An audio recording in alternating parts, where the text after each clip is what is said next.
Jou sielskoffie met 'n verskil.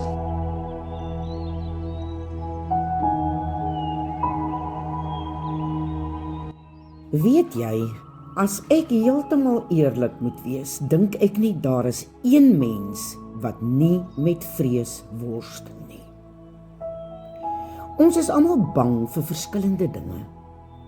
Bang om oud te word, bang om ons kinders te verloor, bang vir siekte, bang vir finansiële probleme, bang om weer seer te kry, bang om iets nuuts aan te pak. En soms is ons sommer net bang vir die onbekende.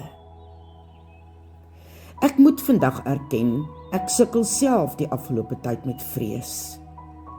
Dis ongelooflik hoe vrees jou gedagtes kan oorneem.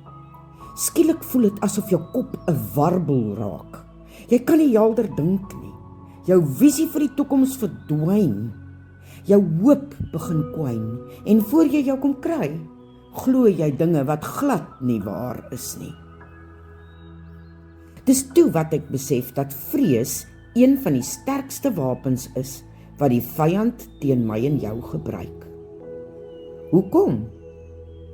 Want hy weet dat as hy my en jou kan laat twyfel, kan laat moed verloor en kan laat opgee, dan sal ons nooit uitkom by alles wat God vir ons beplan het nie. En God se planne vir ons is goed. Hy wil ons seën. Hy wil ons gebruik. Hy wil ons laat groei. Hy wil hê ons moet 'n lig wees vir ander. Dis presies hoekom die vyand alles in sy vermoë doen om ons met vrees vas te bind. Dis toe wat ek myself 'n moeilike vraag vra. Hoekom laat ek en jy toe dat die vyand ons vol vrees pomp?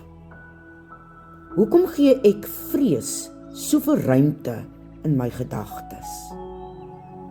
Die antwoord is eintlik eenvoudig.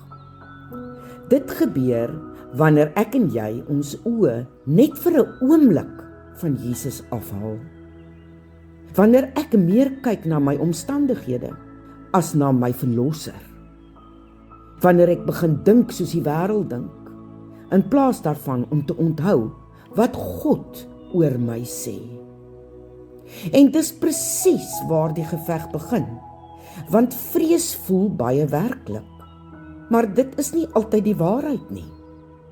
Net omdat ek iets vrees, beteken nie dat dit gaan gebeur nie. Inteendeel, God se woord herinner my dat hy nie vir my 'n gees van vrees gegee het nie, maar van krag, liefde en selfbeheersing. Sy woord sê, ek is tot alles in staat deur Christus wat my krag gee. Sy woord sê, hy het goeie planne vir my, planne van hoop en 'n voorspoedige toekoms. Maar wanneer vrees inkom, vergeet ons hierdie belofte so maklik. Ons dink onmiddellik die ergste. Ons sien net probleme, ons sien mislukking, gevaar, en tog bly God dieselfde. Hy verander nooit. Hy hou steeds my hand vas. Hy stap steeds saam met my. Hy bly steeds getrou. Daarom wil ek vandag vir myself en vir jou sê, moenie jou oë van Jesus afhaal nie. Hou vas aan sy beloftes. Onthou wie Christus is. En wanneer vrees weer aan jou deur kom klop, moenie stil bly nie. Sê hardop, wyk Satan, in die naam van Jesus ken ek God se beloftes, en ek weier om bang te wees. Ek behoort aan die koning. Ek is wonderbaarlik geskep volgens sy beeld. God is my krag, my vrede en my hoop.